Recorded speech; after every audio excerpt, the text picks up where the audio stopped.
নমস্কার, ঘরে বাইরে চ্যানেলের আরও একটি নতুন ভিডিওতে আপনাদের সকলকে স্বাগত। আজকে আমি তৈরি করছি আলু পটল পোস্ত।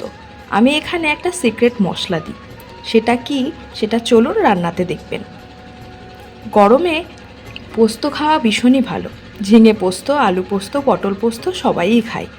আমি আজকে সিক্রেট মশলা দিয়ে রান্না করব আলু পটল পোস্ত। চলুন দেখবেন। এবারে কড়াই আমি সামান্য তেল দিয়ে দেব।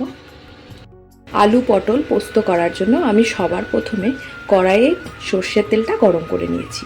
এবারে আমি আলু আর পটল আলাদা আলাদা করে ভেজে নেব।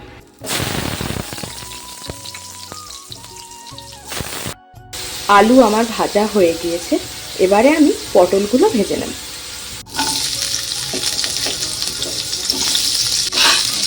পটলটা ভাজতে ভাজতে আমি ততক্ষণে পোস্তটা বেটে নিই।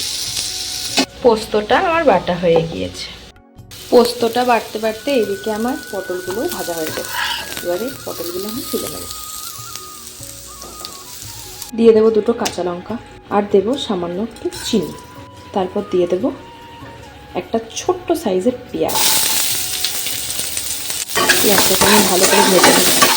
আর এর সাথে সাথেই দিয়ে দেবো সামান্য একটু নুন আর হলুদ।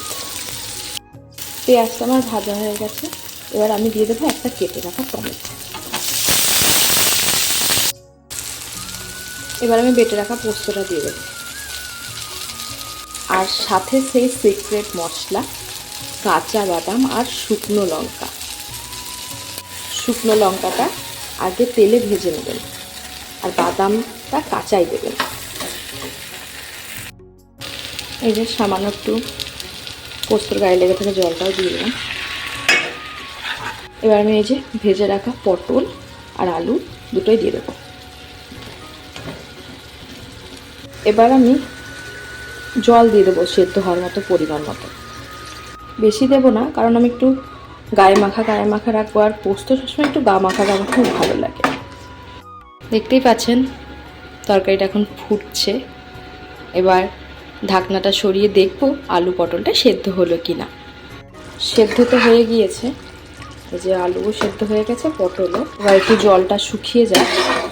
রান্নাটা প্রায় আমার কমপ্লিট হয়ে গেছে। এবার সবার শেষে আমি একটু সর্ষের তেল দিয়ে দেবো।